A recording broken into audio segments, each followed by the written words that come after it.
So greetings to everyone present here on this fine Friday afternoon. We are graced by ma'am here today, and we'll be working on the second workshop for our communications and writing skills. So we are joined by Miss Kanika Khanna ma'am, and she'll be teaching it and going through a lot of experience that she has gained over these years. A small introduction for ma'am. She's a commerce student and she has a master's in marketing and business administration. She holds a diploma in public relations and is also a certified digital marketer. Then she is a communications specialist, storyteller, strategist, and has been in the communications industry for the last 20 years. She has a deep and robust background and has been working for WHO for 7 years. She has also conceptualized and managed communication campaigns for big companies like Google, Oracle, Red Hat, BBC Hindi Radio Service, as well as the Election Commission, including others. So she believes that a strong communication is an outreach campaign. It can act as a catalyst for anyone's career, and it's something that can make or break a deal. So we are pleased to have you, ma'am, here with us, and I will over to you now. Thank you.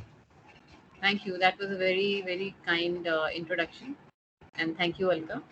So I will, before I share my screen, I think you've just hit the iron on the head. Communication forms, it is the backbone of any project. And many a times we get to see, as you also grow in your profession and your experience, you will see that one tends to get lost, in your own domains of work. But it is the communication which brings you all together, because ultimately it's the good work, it's the hard work that needs to be showcased out to the public for them to get encouraged and rightfully take action by different target audiences. So seldom we see that communication is given importance in the first phase, though I think it should be always thought about it. It should be like interwoven in any program, be technical nature of any intensity. So with that note, I think this is going to be one of the most fun sessions, I hope, because blogs is something which I feel you and I, anybody, even a school kid nowadays, they're running blogs.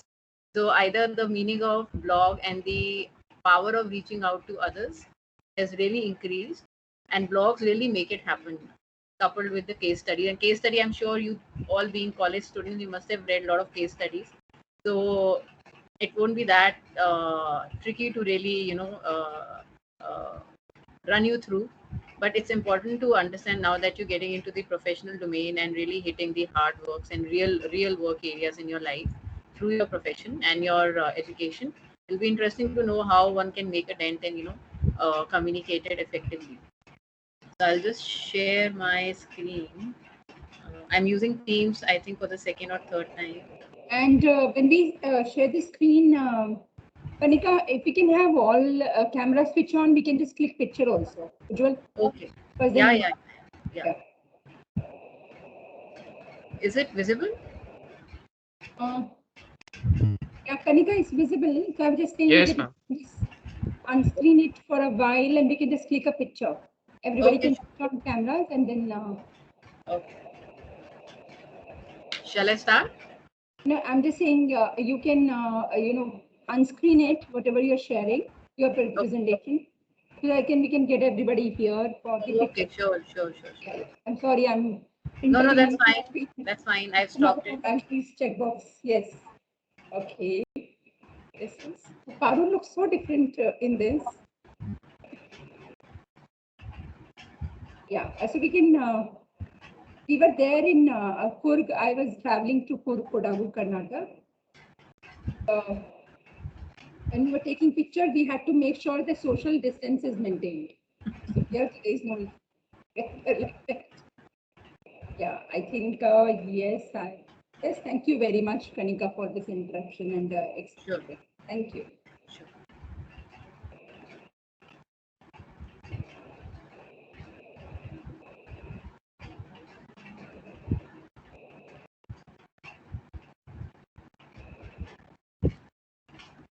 Sure, I'm done. Yeah, I know. I'm just trying to see. I lost the window. Okay. Just a second. How do I bring it back? So you need to open it again, your PPT, and then go to screen. Okay. If you close your PPT. Yeah.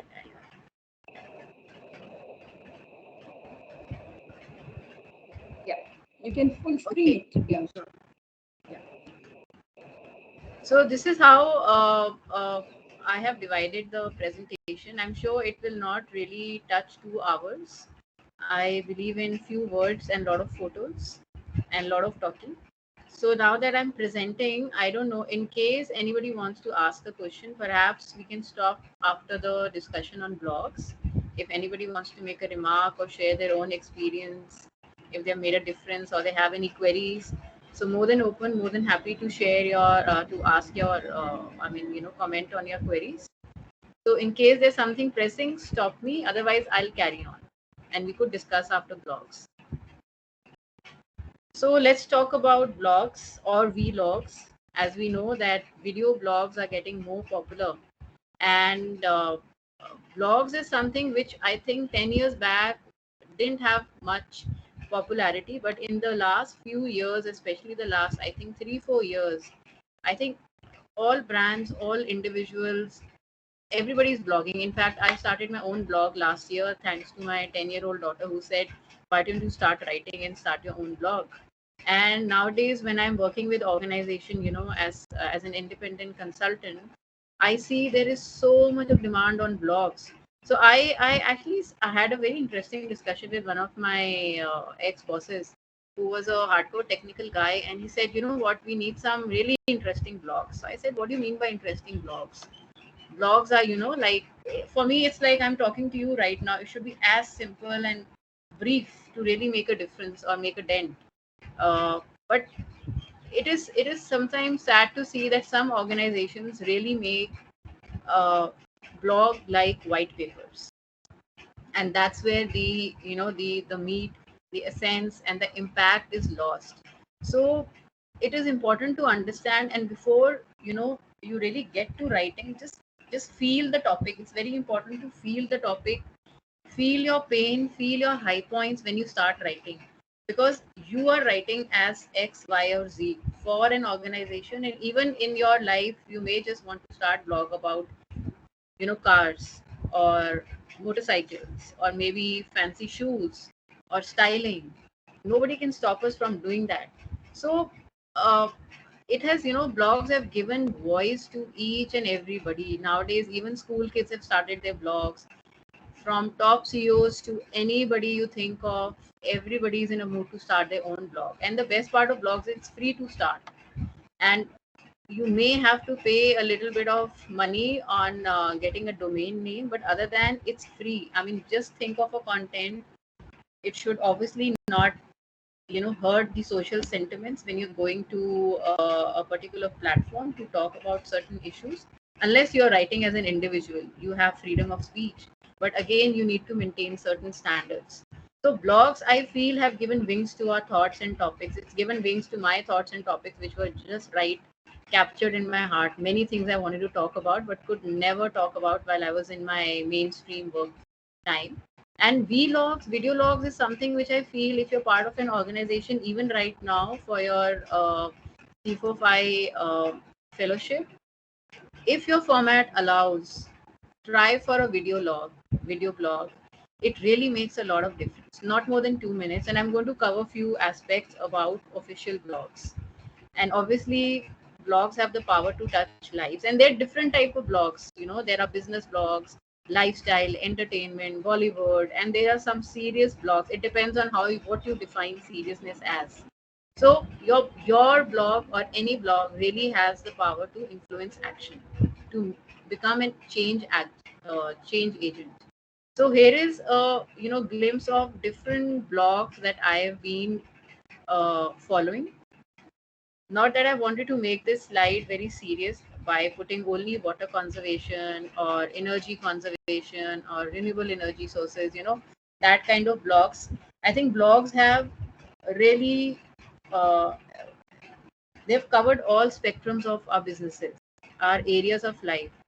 Today, if I want to buy something from Mintra, before buying anything, I first go read the blog. What's the trending outfit, or what's a trending style? Or if I really want to, go for a free, I am a member of Cult Fitness Center. If I really want to do boxing, I love boxing. So should I or should I not? What am I getting out of this? So there are a lot of emotions attached with a blog, and when a brand writes a blog, the ultimate aim is to touch the chord in the person's heart who's reading. You really don't know who's reading your blog, even as part of this fellowship. You really don't know who's going to read your blog. Is he or she somebody who's interested in water conservation? Is he or she not? Or are you converting somebody? So, how do you really touch the chord? So, there were certain areas which I felt were important to touch when you write a blog, because blogs, they tell a story. They tell a story from your heart, from your eyes. It's your story. And is it really touching people's heart? You only come to know when you see um, it being read, or you are being approached, or you have an email ID assigned with your blog so that people are writing to you. I think even a one like or a one share or a one comment makes a lot of difference, because it gives you a lot of confidence. So here's a mix of certain blogs from different industries. Global Policy Watch is one of my favorite blogs because it really helps me, as an independent entrepreneur. It helps me. Sorry to interrupt you, ma'am. Yeah. Are you changing your slides? Because No, it's I'm not not. changing. No, I'm not changing. Okay, okay. Was it changing on its own? Kanika, I Ma'am, think we are that, still on. you know, We are still on the slide with a lot of photos, mastiffs. you're on the first slide, Kanika. Yeah. I'm there Uh, only. I'm there only. I haven't changed. Ma'am, we are on the cover slide, the first slide where we can see the heading. Are you here? yes, ma'am. It's not. We are still on the first slide right now. Okay, what do I do then? Uh, Will I stop and again start? yes, ma'am. That should help. Okay.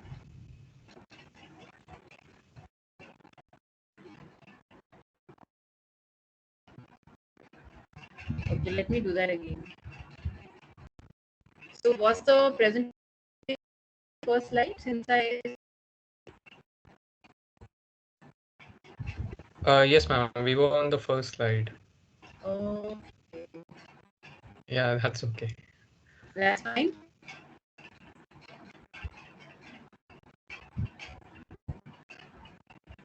Can you see the transitions now?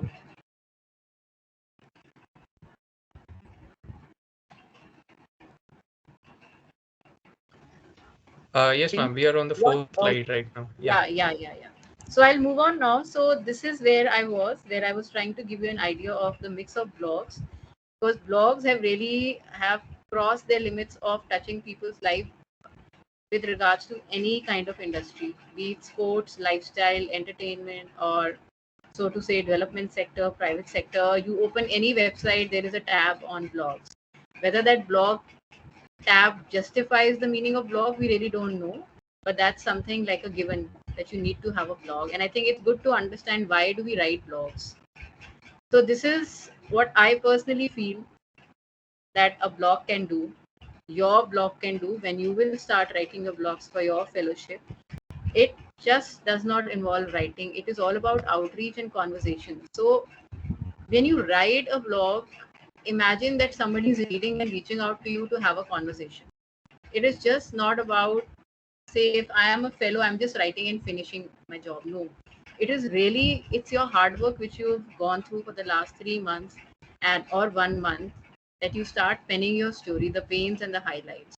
And that's where the difference between a good blog and not so good blog comes into limelight. And these are my two favorite blog photos. I think it's very simply put, to blog is to share, connect, create, and inspire. I think one could also add to write. It's all about writing what's in your mind, in your heart, whether it's for an organization or it's for yourself, is to share and connect, create, and inspire. Because what it really does is that it inspires the reader. I think everybody, especially nowadays, wants to read something which can inspire that person to take an action. And you would also like somebody to get inspired while your blog is being read and action is being taken. Say, for example, if I'm reading your blog, after 3 months, if I feel at my own level or at my organizational level, I can take a step, I will go back to your blog and connect maybe with you and then take an action. And internet, I think, gives us that power. It gives us the power to connect with the world. And this is one of the most interesting definitions which I usually use in my presentations. And I slightly disagree with the sales definition. We are all, and I am a PR person. I started my career as a PR and communications person, so I've come a long way. And I feel what blogs can do, even advertising, PR, sales, they have their own roles to do. They are part of our lives, your life, my life, everybody's life. But blogs is something which is really taken over and trying to redefine the way we reach out to people to make a difference. And social media, when we talk of blogs, there has to be a backlinking. Where do you really put your blogs? Is it just meant for the website? Or is it meant for, say, for example, it's meant for Twitter, or is it meant for Insta or Facebook, and many more? There are many more channels where you can really pitch your blogs. And there are meetups where, I was just doing my search and there was this meetup for bloggers on water conservation. So it was very interesting to know how one can really connect with somebody in any part of the world you have now no idea about, and you make a difference by learning, cross learning, and making a difference in your own space, in your own country, for your own project. And it's important to understand that what you're doing, which is blogging or communicating, it's part of a huge jungle of communication channels, tools, whatever you may want to title them. So there is this particular slide which I like to share with, usually with non-communication audience, just to make them realize that what you're doing is just not one of the key responsibility areas that you're fulfilling for your fellowship. Your piece will be read forever till the C4Y website is there, and wherever the backlinking is, your blogs will always be alive. They will be breathing. So never think that it's just a blog. Oh, I can write well. Just let me write and finish it up. No, you really have the power to reach the world. So if you write, and you can, there are so many, if you can see, options to put your blogs on. Obviously, because you're part of a fellowship, you will have to adhere to certain guidelines and formats if they are there. Otherwise, if the organization allows, and in your own personal capacities later on, there are many other options of an audio podcast or a video podcast, or connecting with a group of bloggers on water conservation and voicing out what's in your heart. So coming to blogs in your daily life, Ujjwal, now the slides are going fine. Uh, Ma'am, I'm afraid the slides have stuck again. We are still on slide number 4. Is it okay like this if I don't blow it up? Yes, ma'am, now it's fine. Okay. I don't know if it will be visible. Let me just increase the size.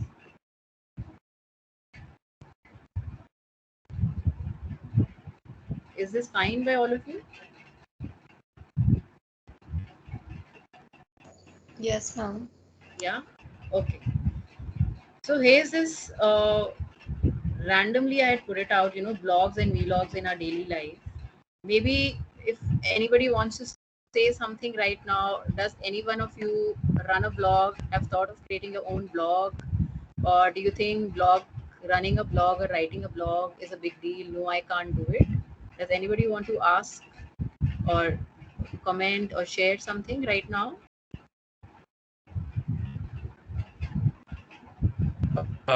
If anyone wants to ask the question, please raise your hands. We'll take them. Yeah, we have lots of time, and anything, just ask. Otherwise, I'll carry on. Okay, fine. Okay, let me dive again back to the world of blogs. So very importantly, whenever you think of writing a blog, right now in this fellowship, obviously you have themes. You have the choices to make what you're going to write about. But in a general life, blogs need to have a theme. It cannot have nothing in it, right?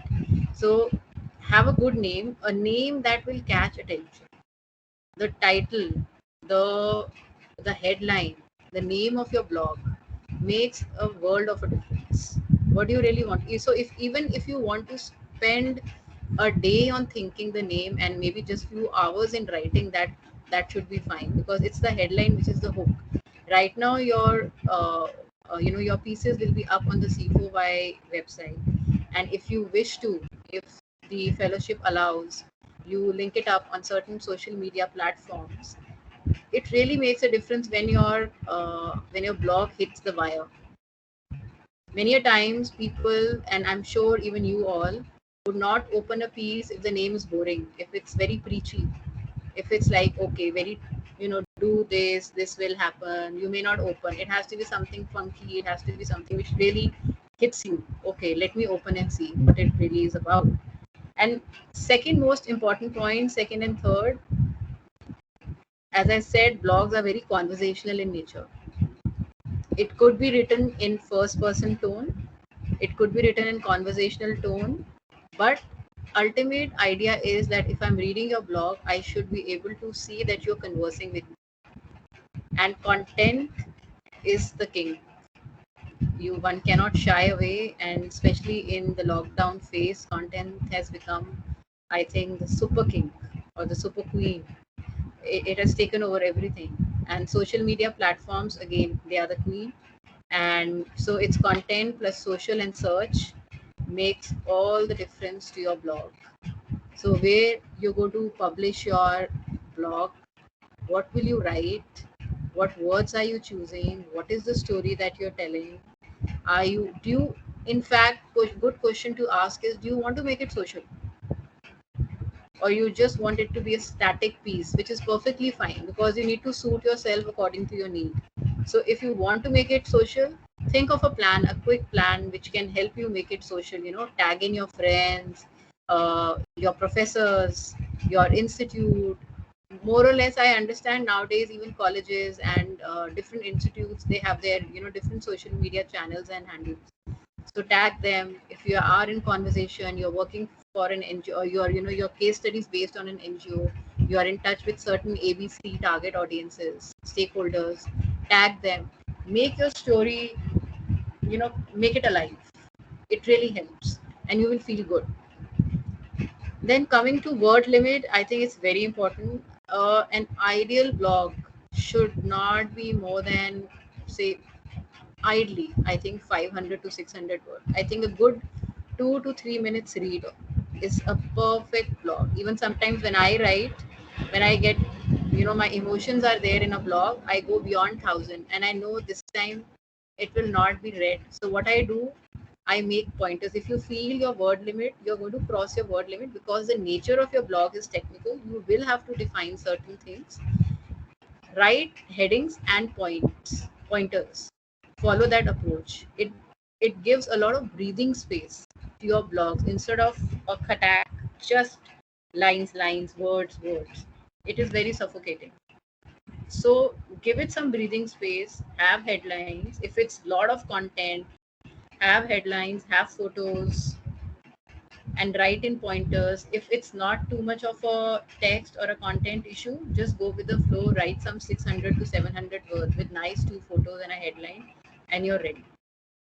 Coming to video blogs, it can be shot over, say, with your phone or a high-end phone. But if you're doing it, there are a lot of apps nowadays which can just, collect all pictures together with some headings in a text format, and you club it and it becomes a video. There are many apps, very minimal amount of fee that one has to pay, as low as 500 a month.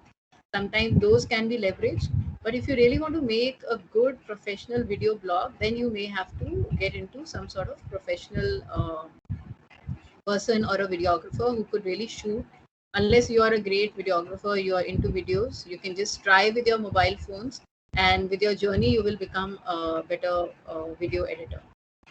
And then again, utilization of tagging is very important. What tags do you use? What keywords do you use in your blog? It's very important.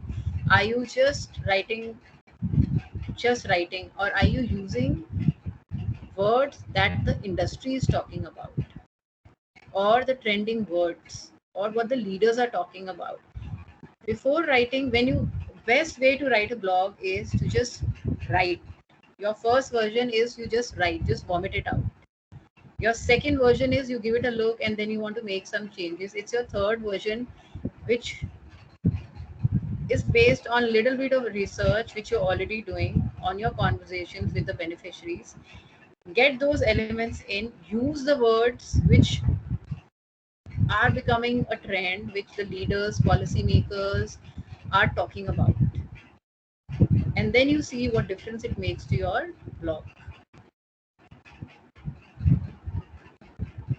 And I think most important point is proofread.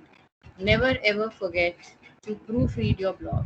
Spelling mistakes, grammatical errors, technical facts, research, construction of sentences. These are very important. That gives your blog a very clean read.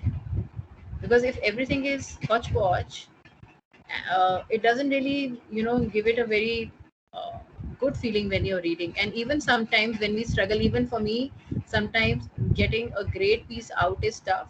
So you have apps like Grammarly nowadays. I would advise, it's free, it's a free tool. You can just install it on your laptops or on your phones. Just a second. And it will help you correct the sentences. There are paid versions and there are non-paid versions. So if you feel that you need little bit of help in your fine tuning of the language, they one shouldn't shy from using such apps. Even I do that. Despite being a communication professional, I also go to editors. I also use Grammarly app, and I also keep a lookout on some smart apps which will make my writing more quicker and more smarter. One shouldn't shy away from learning from these apps. So, going to the next slide, which is blogs by you all. So as you can read, these are the think pieces, these are the opinion pieces on the chosen topics. So make it relevant to your fellowship objectives and values. Obviously, you will be in discussion with Alka and team and your, the cases that you're working on. Be in touch. More you communicate, I think more better the content comes through, because the people that you're working with are people back with humongous experience, valuable experience. With your, I feel, youth makes a lot of difference. I work with youth in certain areas. I think the ideas and the perspectives that you all have, many a times mature people like us, we miss out on those perspectives. So never ever feel shy of sharing your perspectives, because you are the, how do I say, you are the now and you are the future along with us. So share, communicate, and stick to your fellowship objectives, and then start working on your pieces. And very important, ending of a blog should be with a suggestion always. What is that go-to point? What is that go-to suggestion? What was your experience? Because this is what is highlighted in a blog, and any reader, even you, if you're reading a blog, you would want to understand how did this guy or how did this girl really made it happen.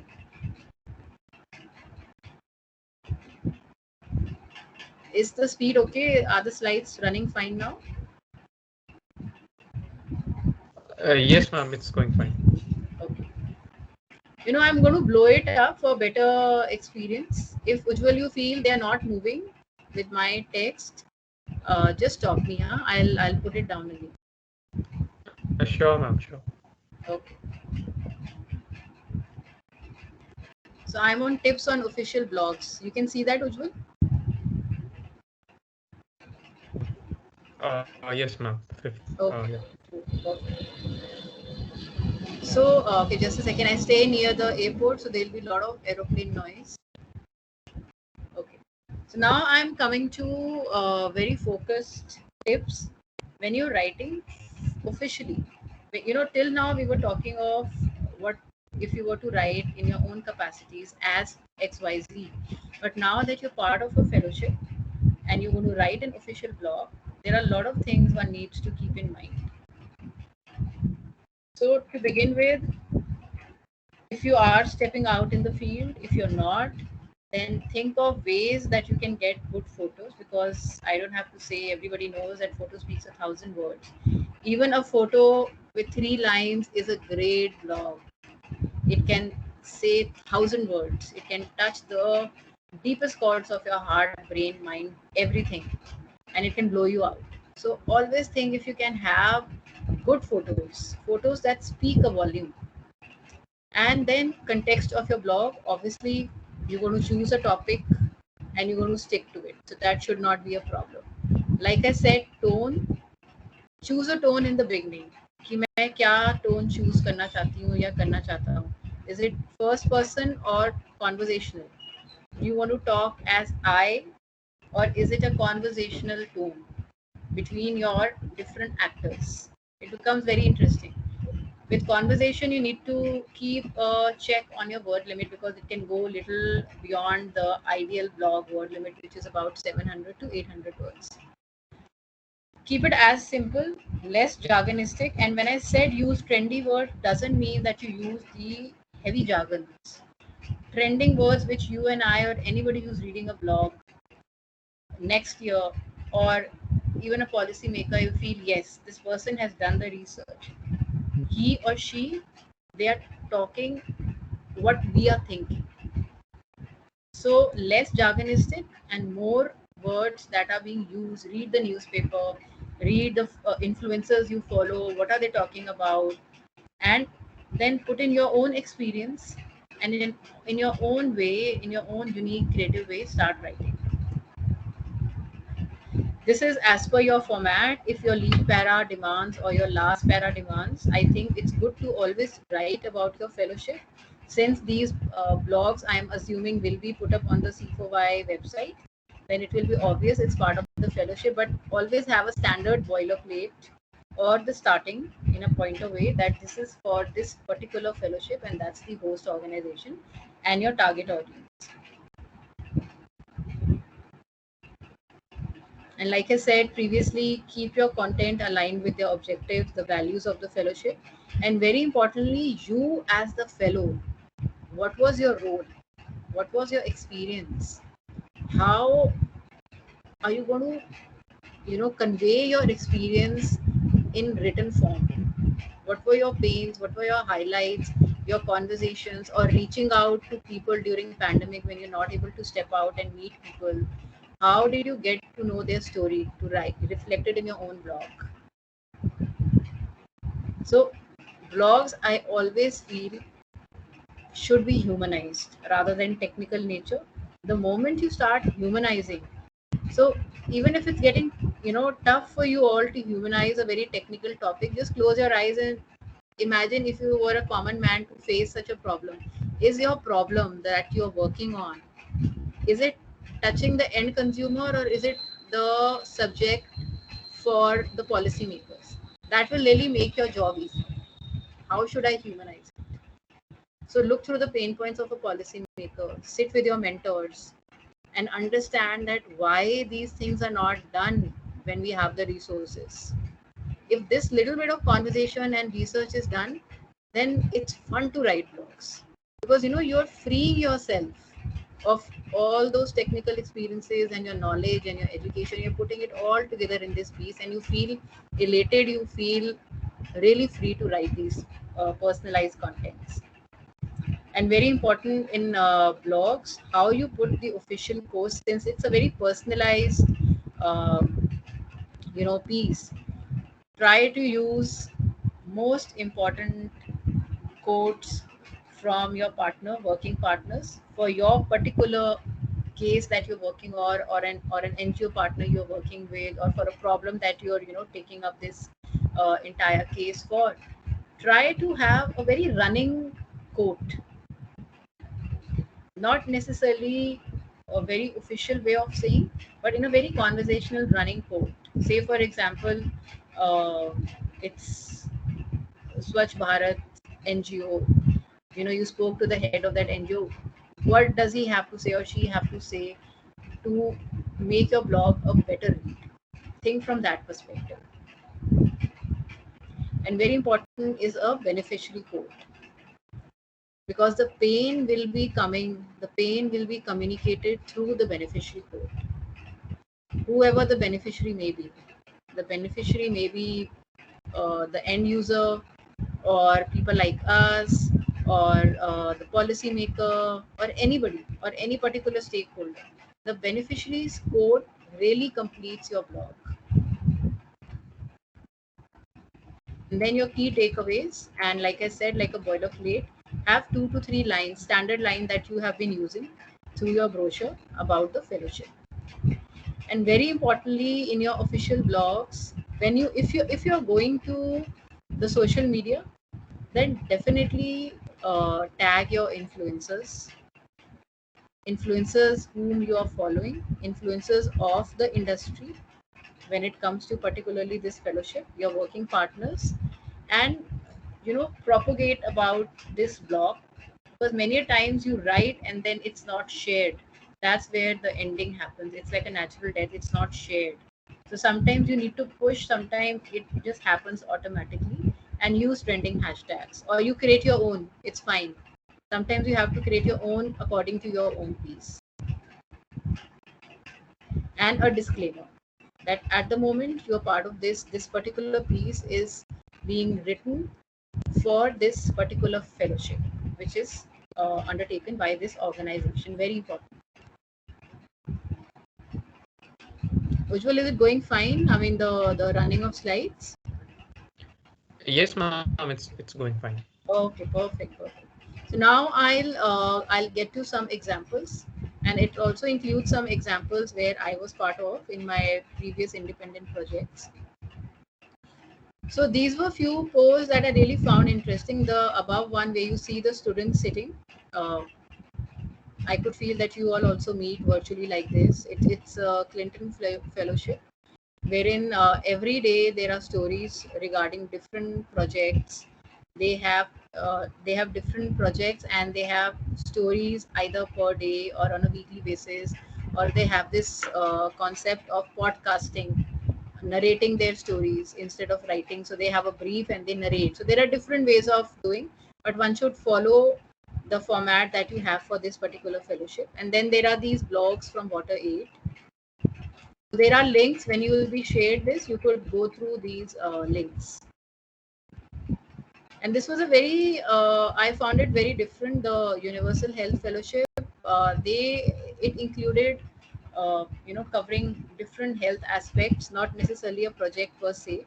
And this is Teach for India. I really found it interesting, though it's very old. The reason to put this here was that no matter what the age of your blog is, it will always be breathing, it will always be alive, because you really don't know who needs that inspiration, encouragement, when, where, you don't know. And if that person happens to you know uh, come to this link or any link where your blog is, you really don't know whom you're going to inspire when. And this is another platform, Youth Ki Awaaz, where there are a lot of students, there are a lot of fellowships which are voicing about current issues that India is facing through the eyes and voice of youth. There are a lot of examples here. And the bottom one and the top lady one, these were few that I was part of when I worked on a financial inclusion project. And I think I would say my bread and butter when I used to get my consultation fee was only based on blogs. And it was then in 2018 I realized the importance of blogs and what difference it makes. So it's important also for you all to know that your work is just not being showcased for the sake of showcasing. There'll be many more partners, as Alka mentioned, that this is the second year, and I can see from the website it has a very bright future, the fellowship. And in the coming years, there'll be many partners who will be looking at your blogs, who will be looking at the content which is being developed. So what story do you leave behind? And when I was working on these blogs, I felt it is just a written piece that one will have to write, but it's, though it was a non-pandemic age, so we could really go and meet these people who are visible in the photos to really know their pain points, and then who, in case there are donors, there are if your project, a particular project is being pegged for a funding, these written pieces really make a world of a difference. And in the times to come, who's going to be the partner for this fellowship, they will read the blogs, and the quality and the emotions will come alive through these blogs. And then this is one of the video blog that I was part of, which was in Jaipur on financial inclusion. The idea was to engage the daily wage earners to adopt digital payment solutions. So अगर आप Excuse me, ma'am. yeah. Ma'am, we are stuck on slide number yeah, ma'am, now it's coming. Okay. So so this was particularly shot in Jaipur in a busy sabji market, and the idea was जो यहाँ पे सब्जी बेचते हैं, if how do we get them on board with digital payment solutions. So it was a task given. It was a USAID project, and I worked with an Indian counterpart along with many technical partners. And my job was to really, on a weekly basis, get 3 stories, which was not easy. And I worked with your age group. I worked with technical experts, and it was the team spirit of these few different people who were part of the project that I was able to get the blogs out. And I think this is one of my favorite. This guy was very sweet. He, the struggles that the struggles of a common man when a change needs to be made is a lot. So your blog can really do that difference, can make that difference. And when you get time, or if we have time, I can play the video. Then we come to the end of the blog part. These were, as of yesterday, I did a random top 10 water conservation hashtags. I'm sure your fellowship includes much more than water conservation. But this is how you can really come to know what's being spoken about worldwide. And you create your own hashtags. And how to make your hashtags popular, it is to use them again and again, even in your own personal capacities as graduates of a particular course and now part of this fellowship. If you're allowed to talk about certain issues, then use those particular hashtag in front of every statement you make, and that's how you will make your hashtags popular. So this is the end of the blog part. Does anybody want to ask anything, any suggestions, questions, queries?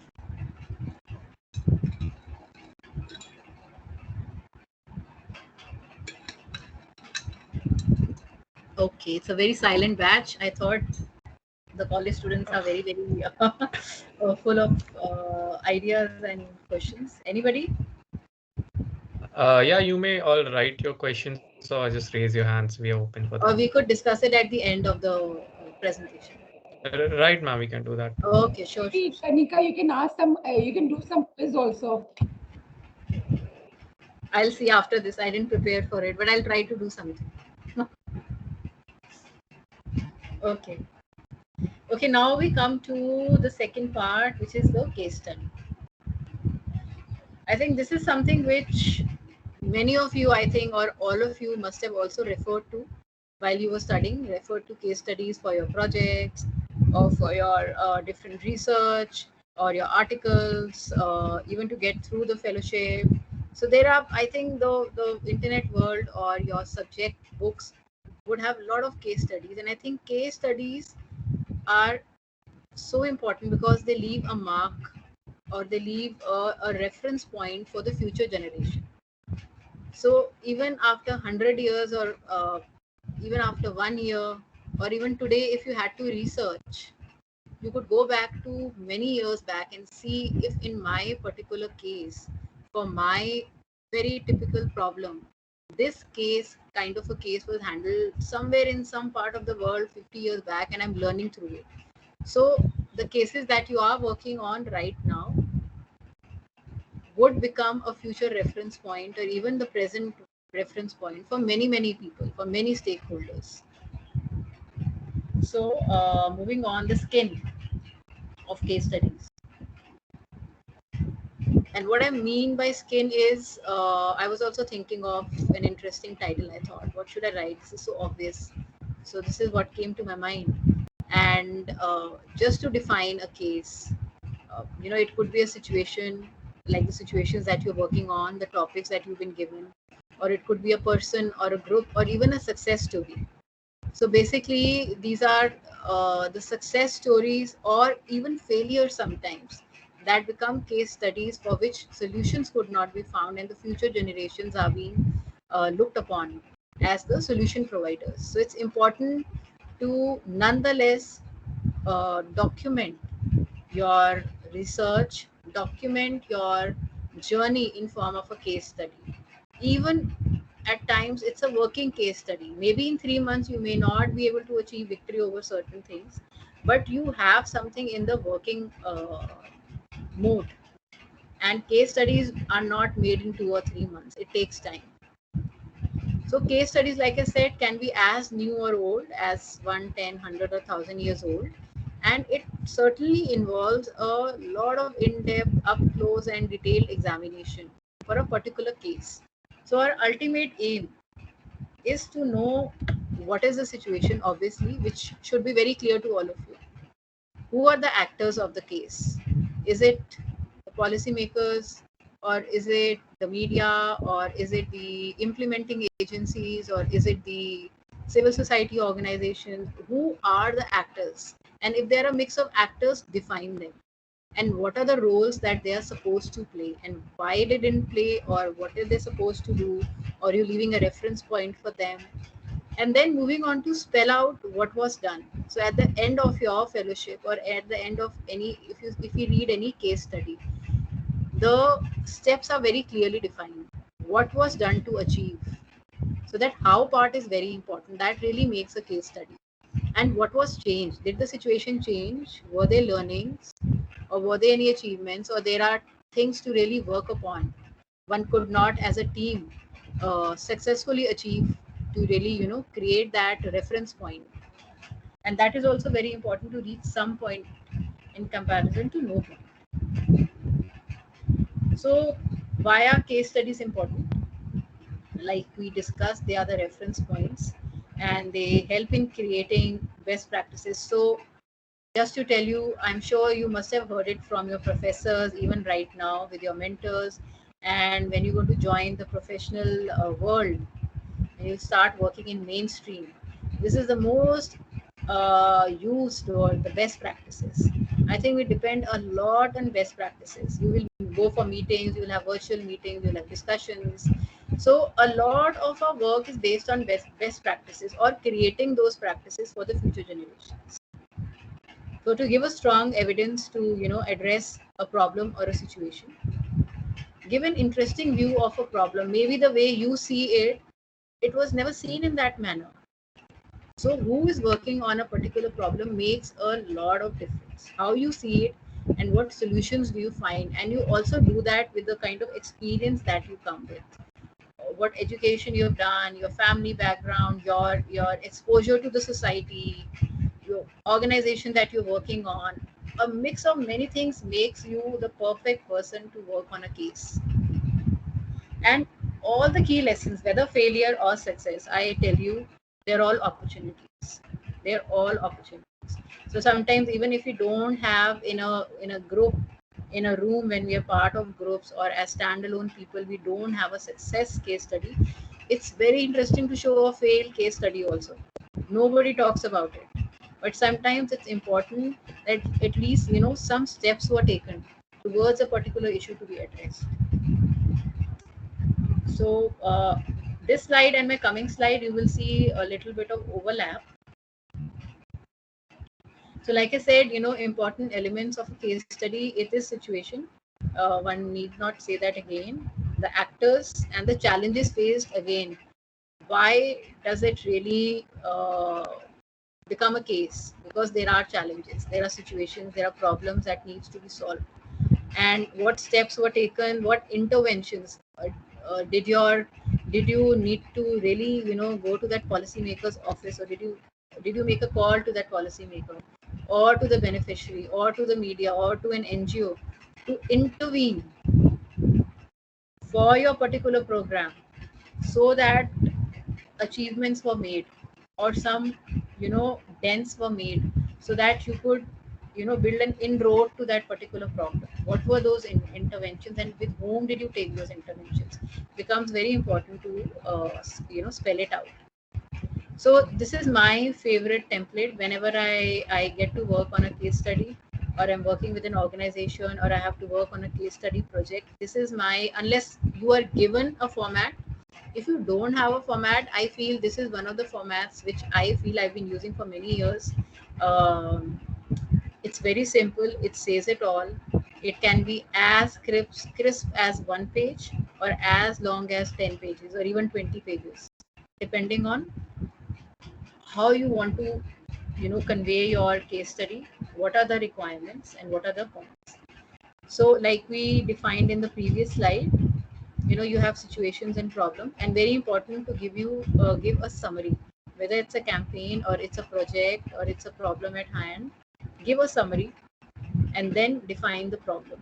Then obviously followed by the same points: audience, what was your strategy, how did you execute, did you face any problem, how much time did it take, was it 1 month, it took you 1 year, what were your outreach, who did you reached out to, were there any tools that you use, was it social media did you use, or was it community relations, or was it public service announcements for you to make a difference? What were those outreach tools that you had to use, and followed up by results and outcomes?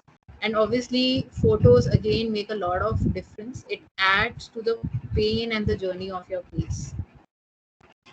So these were few uh, you know uh, case studies I could lay my hands on. Even you could go to the websites of, I would say, even try going, exploring the consultancy, the brands like McKinsey or Boston Consulting.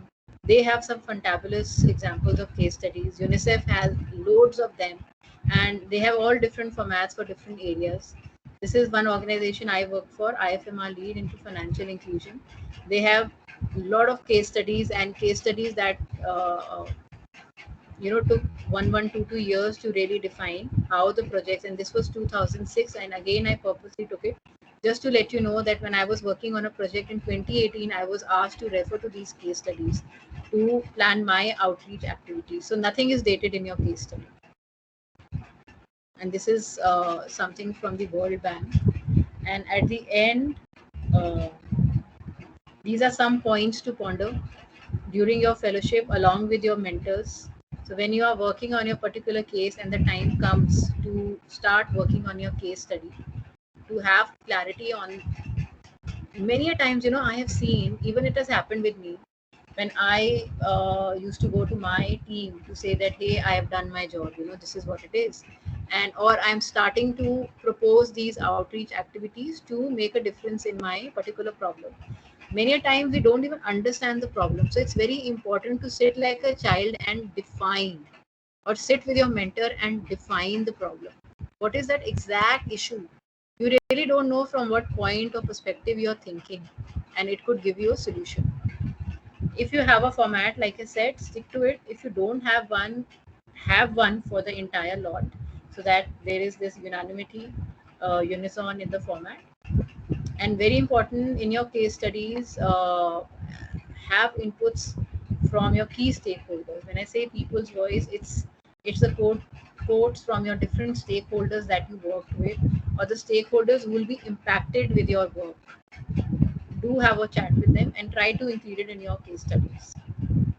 Then you have the research work and the results that needs to be projected.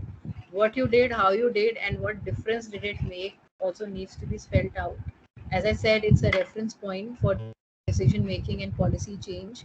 Many a times when you're sitting with policymakers in a small room with 20 people, and you want to really make a case for them to support your one small campaign as a pilot, you really need the gut and courage to Go with your case study or a reference case study and say that, hey, this is what we need to do, and I have the backup. I have the evidence. Your case study becomes the evidence for a change which needs to be made, and you need to get the decision makers on board. And at the end, like I always say, which is the toughest, keep it simple and keep it focused. And that's how you're going to achieve all your different tasks that you've been given as part of this fellowship or anywhere, wherever you go. Keep it simple, keep it focused, keep it to the format. If there isn't any, go with the flow.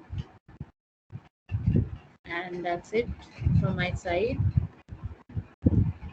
If you want, I can play this blog. We have a lot of time left now. If anybody wants to ask uh, any questions or any observations, I'll be happy to do that. Ma'am, Yeah. good evening, ma'am. Ma'am, my name Hi. is Divya. I had one question regarding the case studies. I just wanted to know, like, when we write a case study, do we have to give a solution also, or do we just like state the problem and like study the case and leave it there? How do we address that? I think a case study definitely needs a solution. That's what it. That's how it becomes a case. So if you have a particular problem, you define the problem, you define the roadblocks, and how you approached it, and what you achieved. Even if you didn't achieve it, that could also be classified as a result. You may want to call it as an achievement. For you, it's an achievement, right? You did so much work, you spoke to 10 people, you burned the midnight oil, you did everything. Maybe you're not achieved in the technical sense, in the societal terms you may not have achieved, but you must give a solution from your perspective, and there is always a room for area of improvement. In case you feel your case study needs that, have it as a separate head, that as an expert, as a fellow who worked on this particular case, wants to define it to the users of this case study, that this is what requires to be done, which was not achieved because of ABC. Also, ma'am, I had another question. Yeah. You were saying that I've written a few blogs, ma'am, and I understand like we have to use hashtags to like increase the outreach. But I've seen that sometimes like even though we use hashtags, sometimes the blog doesn't really reach the numbers that it should reach. Why does this happen, ma'am? And like what can we do to actually enable it to reach like a greater audience or a specific audience which can actually get us? See, it's $1 million question you've asked. And I think all, even experienced bloggers to naive bloggers, everybody faces that. Clean, simple answer is you can always get promotions done, right? They're very easy to do. I mean, I have done it for my different organizations for 1200 rupees, for 500 rupees. So that's one simple, the platform offers you that. You may choose, you may not. But another interesting way is that, see, it doesn't happen overnight unless it's sensational. Who wants to read about, serious stuff? So if I were to talk about road safety, I recently did a campaign for global youth campaign for health. There was this particular campaign I did with the youth agencies. It just didn't pick up. So we did a Twitter chat. Okay, and I think the key was, if you can get hold of one or two influencers, if you have an influencer for your particular area of work, best is somebody who is a youth. I think youth are ruling right now on the net, and somebody who's really made a difference, like a mentor. If you can get a mix of one or two people, start a chat or start a conversation. There are many features Twitter, Facebook they offer, but plan it well. And see, don't get discouraged because it takes time. You will do it one, two, three, four, 5 times, maybe sixth time you will see, wow, now people have started sharing your content. And it will take little bit of time. It doesn't happen overnight, yeah, unless, like I said, it's a sensational news, or you get some Bollywood actor or Hollywood singer to talk about your issue, then obviously it Yes. will really pick it up. Thank you, ma'am. Thank you. Thanks, Nivya. Ma'am, I had a similar question. Yes. I've been writing some blogs for some time, but they were mostly for like my personal front. I was not really sharing them. So I think in order to like take it to another level, I was thinking, what could be the top bloggers of India that you would suggest me? Like, who can I follow? So, what would be in You your know, list? I think it depends on which industry. Even I do that for me. See, I write on mindfulness, spirituality, other than my organizational, which I'm paid for. Ones that I'm not paid for, I also try to see what are the trending hashtags, or people who are really making a difference. Do I really want to go that way, or if you really want to touch a whole lot of audience? So I think best is to look for. It will be good, Ujjwal, to see which journalist is talking about that subject. It makes a lot of difference. So if you follow a media house or any particular journalist, start tagging them, start following them, send a request, or you can perhaps email if there is an option, if he or she runs a website, or if it's only through the newspaper channel or handle. Start following, start tagging, and if you really have good content that makes a difference. I have seen people, it doesn't take much time for them to start, even see who stops you from writing for a newspaper. Nowadays you need more independent consultants to write, because they're writing straight from the heart. It's not it's not really filtered per se, if I have to say. So if you really want to go that way, there are different ways of doing it, but try to follow certain standards, and try to follow this route of following journalists. That really helps. All right, ma'am. Okay, I'll note that. Thank you.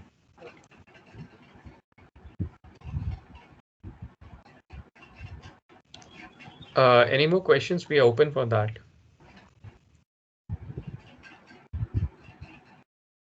If we have time, I could show you the video blog that we created. uh, it's a 2-minute video. It will give you an idea how, when you speak to the end user, the last mile audience which is being affected or impacted through a certain kind of work, how that can be brought out. Yeah, Kanika, in fact, I wanted to raise one thing here. So in this part of this fellowship, they are not creating blog per se. They are, doing blog write-up, and which will go in the blog which is already existing for the fellowship. We have and then they can obviously tag, use, forward, Yeah, and that all, but it will be anchored in one place. That is one part I just wanted to bring home. sure, And sure. I don't know whether you've seen the blog write-ups of the previous fellows, Yeah, I did. Yeah. and any tips you have for them in terms of not to follow something. I Not think I scroll through few. I wanted to congratulate you. The website looks really good, and the way cataloging is done for all project works and even for the fellowship, that was quite impressive. My only one tip will be to don't make it lengthy. Keep it simple. Have headings. If there are multiple things that you're talking about, multiple things, have headings and make shorter paragraphs. It will really give a lot of breathing space to your blogs, and it'll become interesting. It becomes like in article we have those 3-4 minute read articles. We just scroll, and yes, we know what we want to pick from that. अगर सब कुछ इकट्ठे as a skeleton लिख देंगे तो वो we like अच्छा चलो, we'll read it later. So I think have some breathing space, and you will also like it. It becomes much more cleaner. So perhaps you could, Alka, define it for the this year's batch. That what word limit do we have for the blogs? You're on mute, I think. okay. I'm saying you suggested 500, you remember, and then this is Yeah, what we had put 500 word limit. yeah, that's a perfect. That's a perfect. Yeah. But I think I like this idea of short, small paras and subheadings, so that is Yeah. readability is high. Yes. Yes. See, blogs ideally, like I said, if you read, what bloggers have to say, there's a huge community for everybody who's there. There's a huge community of bloggers. Even I learn. I'm a new blogger, and I like to show off that I also blog. And so I think as a blogger, you never age. You're like the wine. I'm still as new as I was 2 years back, or I'm as old as right now.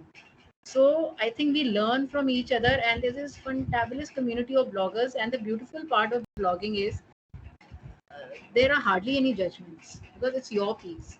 Like I said, unless right now you all are aligned with C4Y for a fellowship, so there are sensitivities involved. One needs to be mindful and do it in your own space. Check with your mentors, what can be done, because ultimately, when your voice is heard and you get a call from your professor or your friend, hey, अरे तुम्हारा blog पढ़ा यार, it's doing good. What a feeling, I can't tell you. It's fantastic. So yeah. Yeah.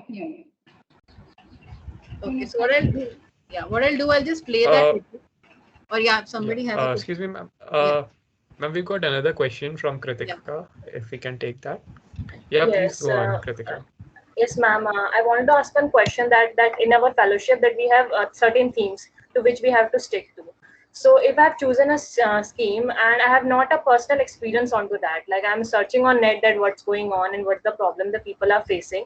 So what do I make to make my blog interesting that it does not a mere a collection of facts. I don't have a personal experience on that topic. So how to make my blog interesting so that it's not just if the facts are put together here.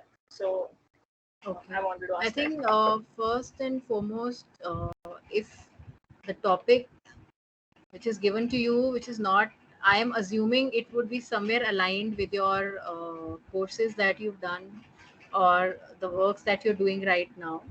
But if that's not the case, then I think it's good to have a word with your mentor and understand, how you can really synergize what you're doing right now vis-a-vis this topic. Can this topic can it be slightly aligned with what you're doing? But if it cannot be at all, then I think it's good to see some videos, speak to some experts. If you have a mentor or with Alka or anybody who has, I'm sure out of so many students, somebody कोई तो होगा जिसका इसमें experience होगा. See some videos. If I can know what is your topic.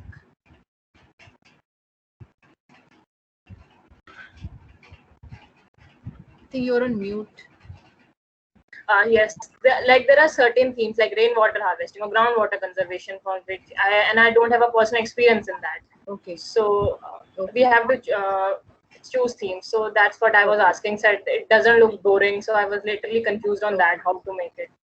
So I think if you really have to choose, just I think the way I do is many times you have to write on areas where, and it's not possible every time to have an experience, right? And so I think just try to figure out which is that one topic which you feel is more closer to your heart, or something which you feel कि आप आपकी family आपके पड़ोसी किसी का तो इसमें experience रहा होगा यार, हमारा इससे on a daily basis we get affected, right? As students, or for me as a mother, we keep reading, or from my daughter I come to know about many things in conservation area, whether it's animal, water, rainwater, whatever. So if you have to choose something where you don't have experience, try to read it as like you read a novel. Course का subject है और थोड़ा सा पढ़ के देखते हैं, थोड़े वीडियोस देखते हैं, और थोड़े से आप try to look for not really YouTubers, but people who do documentary on a certain subject. Like people like when you open a Nat Geo, National Geographic. The issue going around means the current issues related to the topic. You can also go through that. Means in newspaper, today you can also get clarity what uh, all about rainwater harvesting, why it needed, and why your city need all those kind of. You can explore that in that case. So yeah, I think these are good points. Sorry. Yes. Yeah. No, I think these are good points. Thank you. But also, I think it's interesting to.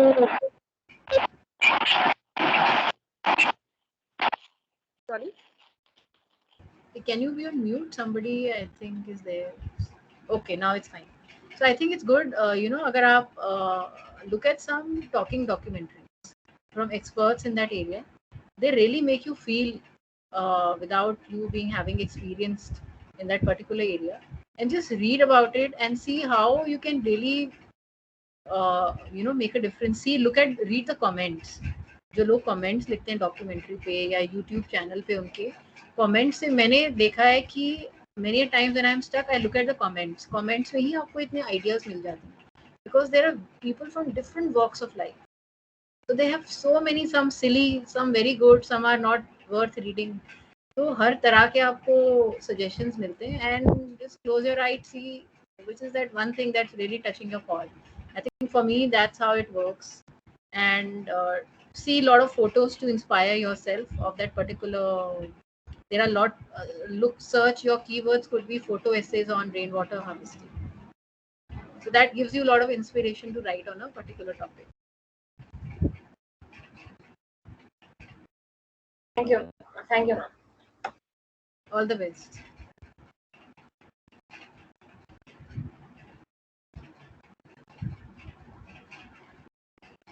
Okay. So Ujjwal, shall I play that video? It will take 2 minutes, and then maybe we could wrap it up.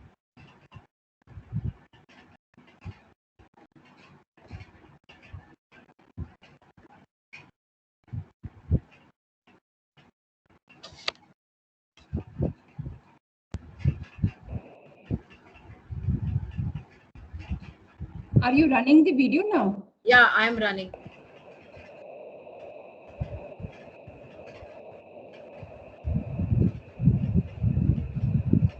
How many of you have started thinking about the blog in the case study?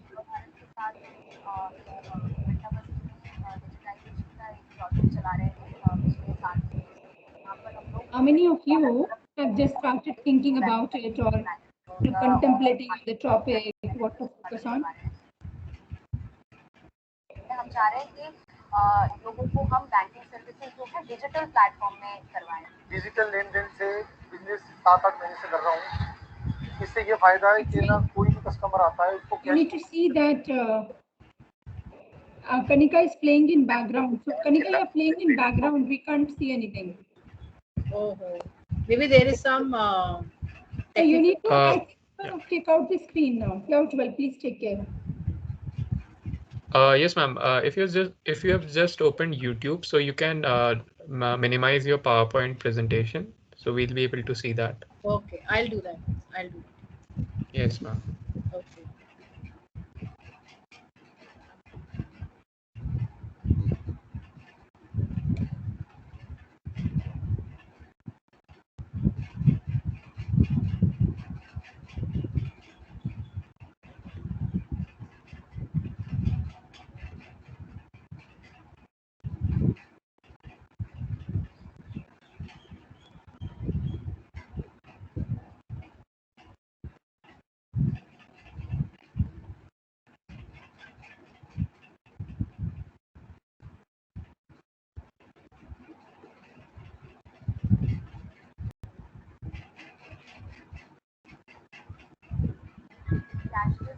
Is it visible now?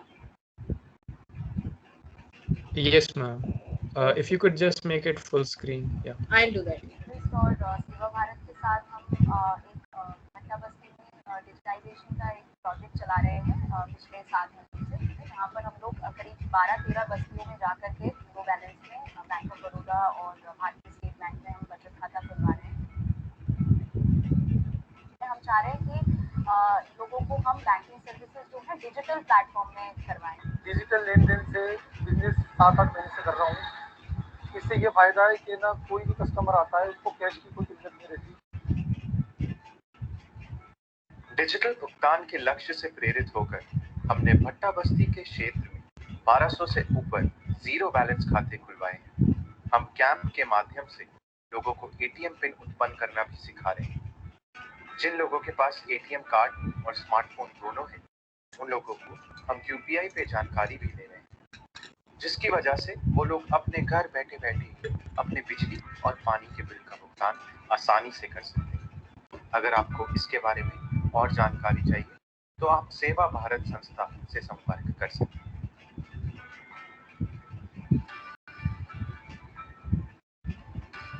Time सबसे बड़ी कीमती चीज है आज के जमाने में। Time लोगों का बचता है, उनको जितना भी है अमाउंट उतना ही पे करना पड़ता है।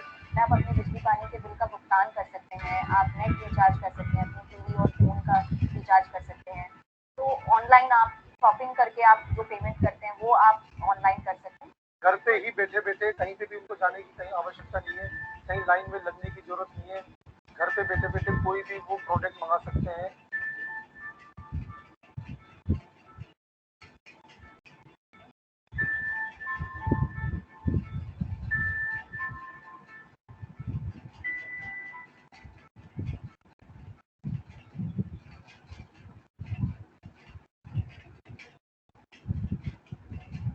Why these banknotes could be worthless in a few years, who profits from penny? Yeah. So this is what we actually, this was a blog, it was a text blog. And there was this particular requirement that came from, the teams that we should convert it into video. And because the mainstay of the project was to showcase stories from the field. And that's how the idea came to convert certain content blogs, text blogs to video blogs. So this really hit a lot of chords with different stakeholders, and it was quite a success. So in your journeys, and especially for the fellowship, though you're not doing video blogs, try to include voices of your main stakeholders and your own experiences, how you really feel for that particular topic and you're dealing with it as a fellow, and what change you're bringing.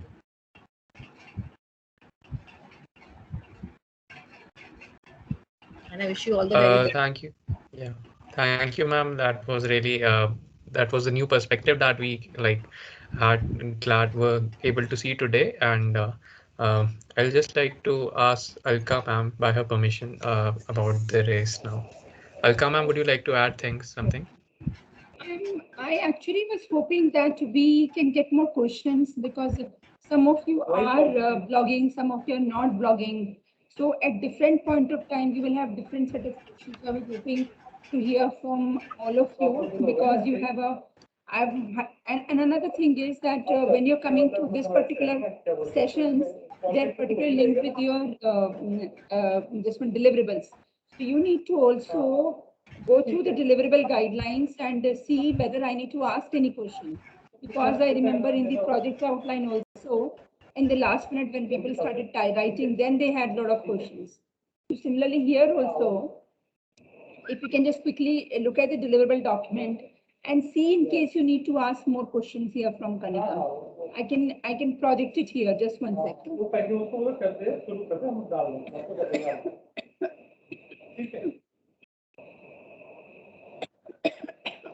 I'm sorry.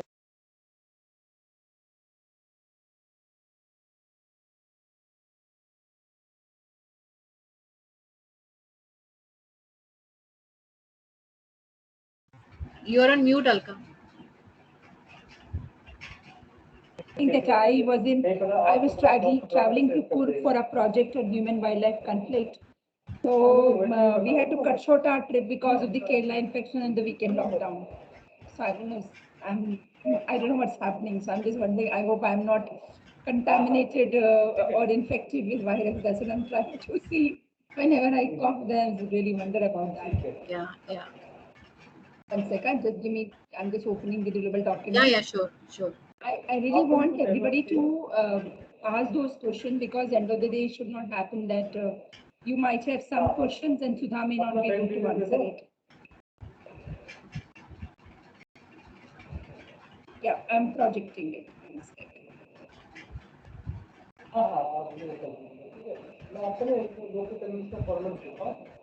Yeah, can you all see this? And is this visible? Yeah, it's visible. Yeah, so what we're talking about is here 500 word blog, and we are saying preferably 3 to 4 paras, and one of the theme you can pick up, and as I said earlier, your blog could be on any issue. So the theme which are not part of your water smart solution project outline. Pick up any of the 5 themes, 4 themes now, and write one blog. Authentic content is very, very important because plagiarism is something we need to really be worried about. And because under the day, how do you want to tell your story? That is very important here. So important guidelines are here given, very small guidelines. Try to present it in a concise manner, sequential way of writing story. And because it's going to be made public, so you need to be make sure that the kind of language you use, copyright infringement is another thing. And when you use the images, I'm sure a lot of images you will download from the net. But if you can give the source, link it properly, then there's no problem. And then you, yes, all the source that you quote, you need to mention it out. And this is what is the blog part that we have mentioned here. Any questions based on I this? think, on photos, I think, Alka, it's important if any fellow is taking it from a website. If it's a public website, it's okay. Public website, anybody can take from C4Y website also. When it's public, you can take it. It is understood. But in case there is a disclaimer written that you need to ask for permission, and do write to that email ID, and you will get a reply in 2 to 3 days, and you can even call that particular agency or website or organization. I think people are very, very open towards when you call and ask for permission, if permission is required.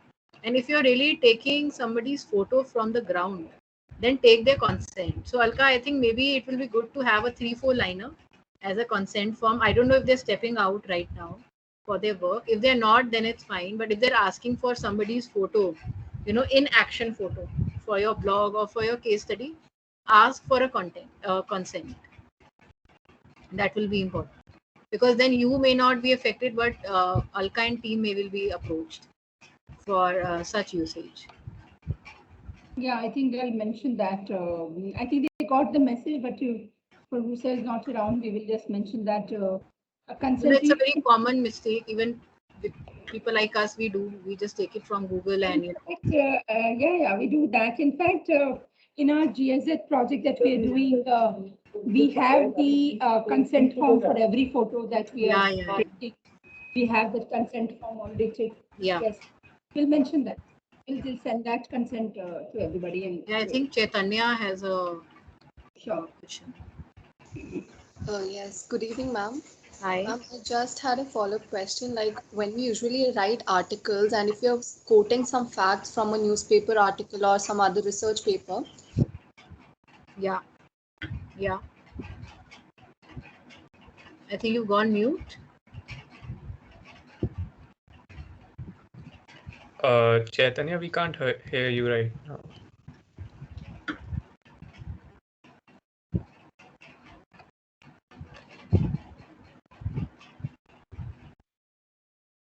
Dropped. She's joining again. Chaitanya dropped, so she's joining again. Yeah, good evening, ma'am. Am I audible? Yeah. Yeah. Ma'am, I'm saying like when we usually write articles, and if we are quoting some facts or figures from another journals or articles, we put the reference links at the end. While we are blogging, and if you're putting some factual information, is there some particular format through which we'll put our references? Best is in blogs, don't have too many references, because see, it's not an article, it's not a white paper, like I said. So but nonetheless, sometimes we do use quotations, or we refer to a particular study or a research. Then I think it's good to write in bracket in italics. You can in fact make the font size of that particular reference name 1 point less than your standard font size. So अगर आप 14 use कर रहे हो या 12 use कर रहे हो, so have that reference point in bracket in italics in point 11 or point 12, which is 1 point less than your main text. Unless there's a format which has been advised to you. But in blogs you will see कि इतना ज़्यादा references नहीं use करना चाहिए, because then वो एक article बन जाता है. But say for example, to just kickstart your blog, you want to use somebody's quote. Even I do that many a times, because they are inspiring. So it's good to say and good to give the quote proper. by this X person. और अगर आप किसी research का ले रहे हो तो आपको लिंक देने की कोई ज़रूरत नहीं है, unless it's online, you're going out beyond the C45 website, then you hyperlink it, right? That's easy. Otherwise, just give the title of the research paper, title and by whom. If there are many writers, then you say just by this, this is the title and by this host organization. Make it as simple as possible, but do it in italics. Do in italics. Okay, thank you, ma'am. Yeah. Thanks, Chaitanya. We have another question from Nivya, I guess. Hi, ma'am. Ma'am, actually, I don't know whether this question will make sense or not because I have very little knowledge about it. But I was just like, I wanted to know about search engine optimization. Like, I know that this is used when you're writing, like, when you're dealing with websites. So, like, does this apply to when you're writing blogs also? Like, I'm not sure whether I've framed the question properly, but No, I think it's fine. See, SEO and SEM, both optimization and marketing, they usually apply to content on website, okay, which is when it comes to ranking of your content or your website. So one could do an SEO of the website on which your blog is, right? And it's a process. It's not like you can do it on your own. Google has made it very easy. You and I, anybody can do it. Just go to their tutorial and do it. But that has to be done for the website. But if you want to make your content rank higher, then it's like I said, you use meta tags, you use tags. So again, it is dependent on what is the platform you are using. Unless there is an option when you're writing the blog on C4Y website and they're using Google Analytics, uh, what's the website traffic like. When you know the website traffic, you're able to strategize what I want to do with a blog. But for you as an individual, Nivya, if you run a blog or if you're writing on any other channel, you can always make it popular by working on the website matrix. So knowing your website matrix is very important. Or make your blog more uh, searchable, or searchable is the word. When you're going to Twitter, when you're going to Facebook, use the hashtags which are trending. थोड़ा सा research करना पड़ेगा, थोड़ा सा देखना पड़ेगा कि आपके influencers, organisations which are working in the same area, वो लोग क्या हैशटैग यूज कर रहे हैं.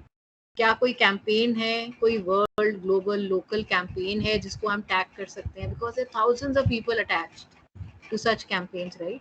तो उस तरह की टैगिंग थोड़ा सा आप एक दिन कभी रात को बैठ के मस्ती में just do that facebooking, just see कि इस सब्जेक्ट को लेके आजकल हैशटैग क्या चल रहे हैं, क्या ग्लोबल मीट्स हो रही हैं, क्योंकि सब कुछ वर्चुअल हो रहा है, सबके हैशटैग्स हैं, and everybody wants their hashtag to be used even if it doesn't make sense.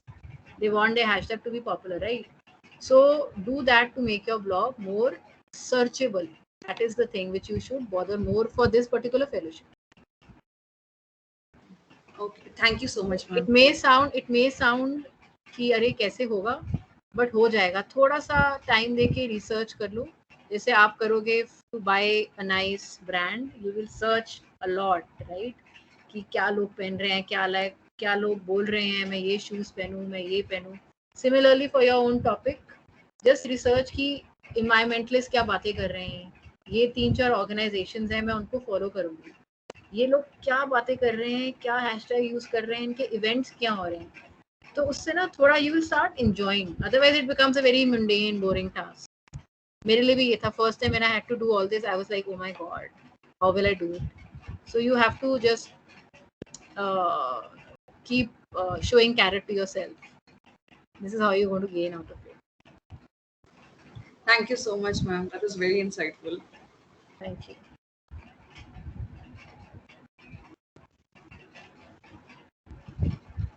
Thanks, Nivya.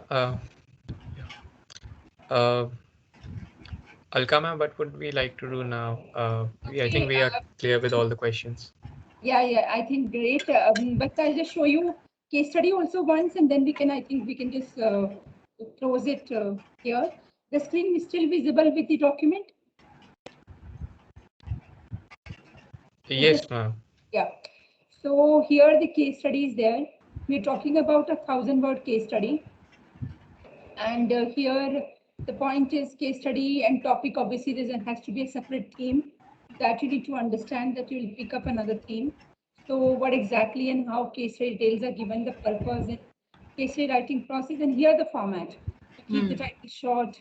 There's an executive summary overall.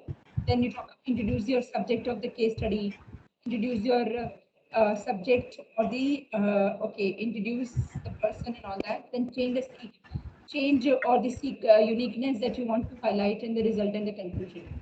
Here, I think you need to rely a lot on the case study of the partner organization. Or maybe if you have observed in your surrounding, some change happened, and maybe in your society, or maybe there is some water conservation work done, or individual doing something, then you can actually pick that theme also. But in case you want to rely on partner thing, that is also otherwise. And your only thing with partner, what will happen is because they have a lot of anyway case studies, they will ask you, okay, take this and put it. And you'll say, okay, this is an easy job of cut and paste and I can finish it. My only thing is the learning process that you want to inbuilt in you by you writing your case study will go. Because it's not about, I'm not assessing you in terms of how well you're writing. I mean, that's one of the very small criteria. But have you understood it? Have you attempted it? Have you gone into the process?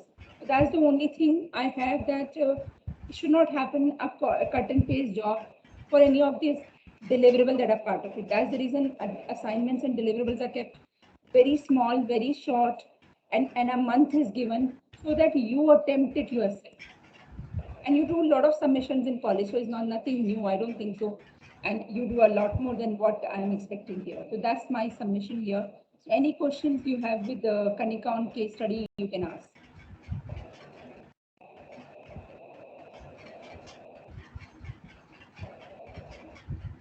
Yeah. Yeah, we are open for questions, please. Yeah. So there's no question is fine. I think case study is something you'll start writing, then you will realize. Perfectly fine. I think there's a suggestion that I have for all of you. UNICEF, UNDP, UN Women, and UNFPA and all other organizations write to a lot of case studies. Go through them. That's the process that I really want you to look into, how they're writing, what kind of language they are using. Because now, as we are involved in a project, the writing becomes one of the very important aspect of your qualification. The technical aspect is one, but writing is another aspect. That's the reason, take this opportunity of going through some of the very good case studies done by the prominent organizations. That's my submission here. And yes, well, we can close this session. Kanika, if you have any last, few words to share. And First of all, thank you, and I wish you all the very best. Addressing you all makes me feel younger, and I can see like a roadmap for my own daughter. Uh, I think one thing I like to say is, obviously, you have chosen your areas of work, and you will learn a lot. Your journey is just begun, and always try to focus in a very natural manner on communications. I'm not saying it because I am a professional communication professional, but because your life will become much more enjoyable in your professional journey. Talk to people, understand what were their pains. Try to stretch yourself. You all are very young. You have, obviously, you have your own challenges and responsibilities, but try to stretch yourself to give your best to this fellowship, like you will give it to get the star or the moon to be there. And because these learnings really take you a long way, and this time doesn't come back. uh, they could be moments of despair and pressure, but I think these are the times with great mentors teach you a lot. And about, I think one tip I would like to share, that never be afraid is not the right word. Never feel overwhelmed with uh, communicating with somebody or getting information from somebody. It is your bread and butter. Now you're entering this world where information is the king, queen, everything. And more you have, more access you have to people, to mentors, influencers, ground people. Never feel that any work is little. I think that makes a lot of difference in your journey. So I wish you all the best. Everything came straight from my heart. I wish there were more people who could tell this to me. And you will learn a lot while you're at it. And you have Alka and team. Yeah, thank you, So Kanika. wish you all the best. Yeah. Thank you very much. There's a question that Ankit has put in this chat, and a very, very, I think, very, very important question. What he's saying is that if I'm not getting a new story, then what should I do? What if I'm not getting? When saying what should I do when I am not getting a new story for case study? So the first thought, because in this pandemic it's difficult to get exposure to people outside my locality. So Ankit, when this message came, I just one thought that crossed to my mind is, beg, borrow, steal. So you need to. So there are two, three things that you can do. One is if you have people coming to your house and for providing other services for your cleaning house or for any other thing, interact with them, try to understand what they are doing. And then you might get your story. Second is and then in your friends circle, because if you're not going out but you're talking to your friends, talk to them and figure this out. And in your area there are NGOs who might be working, and that's another way of finding out. Fourth way of doing it, interact with the cohort of this group and see what kind of stories they are writing and what they're because I'm sure they all have different exposure and different network. So that will be another thing. And plus your partner organization is the fifth. So I'm sure out of these five, this one you will get your story. And if you're not, then I think just talk to us. Then we will provide you one story to work on. I think it may sound a struggle, which it is. It's a real struggle to get hold of people right now. But I think at the same time, it's an opportunity. I've realized even for me when I want to reach out to people to seek their guidance or anything.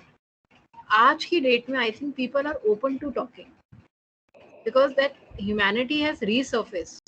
So if in case Ankit you feel there is this one set of audience I want to talk to, is that particular person available on LinkedIn for a chat? If he is not the LinkedIn audience, if he is the audience who you would find walking on the road, then like Alka said, is that person walking to your house for some work?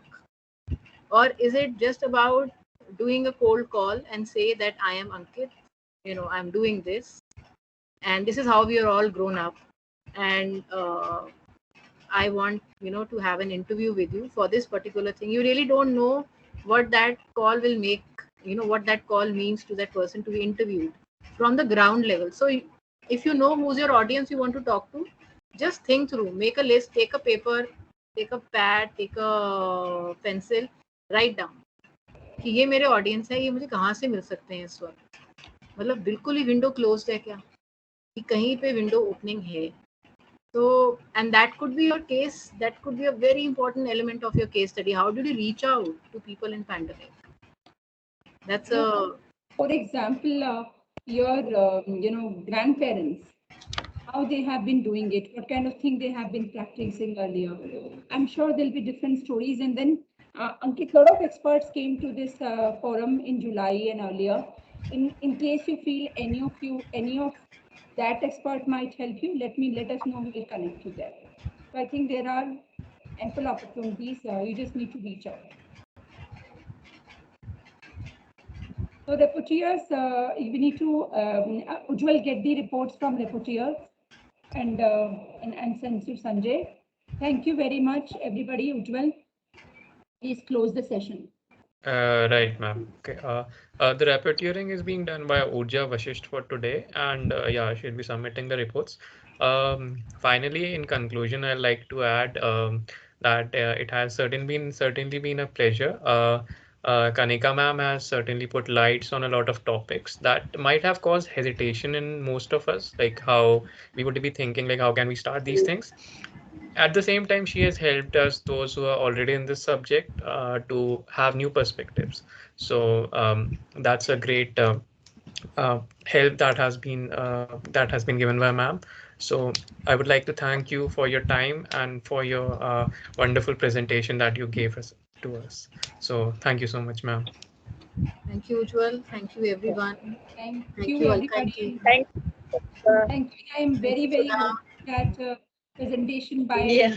by Kanika will contribute immensely in your deliverables and plus your thought process for future. And if any of you have any questions, please maybe can jot it down in the group and we can compile it and send it to Kanika later if you Yeah, can sure. when they're writing, because right now they might not have, but when they write, they might have certain questions. Sure. Like, depending. And I hope next year we meet in person I'm for the still session. thinking. I'm thinking very loudly if we can organize one, in-person session. Let's see. There's like, you have this inner calling, so I really want to do with this cohort somewhere in place in Terry campus in some campus outside. Let me see. We're just thinking very loud thinking right now because it has a lot of people. Yeah, yeah, yeah. We, yes. Thank Great. you and Thank have you all. Bye bye. Thank you. All the Bye. best to you all. Bye. And enjoy doing all this. Thank you, Thank Don't ma'am. you. take Thanks a lot. stress, okay? Don't take stress. Thank Okay. you Thank all you. fellows joining this. Thank you, Sudha. Yeah.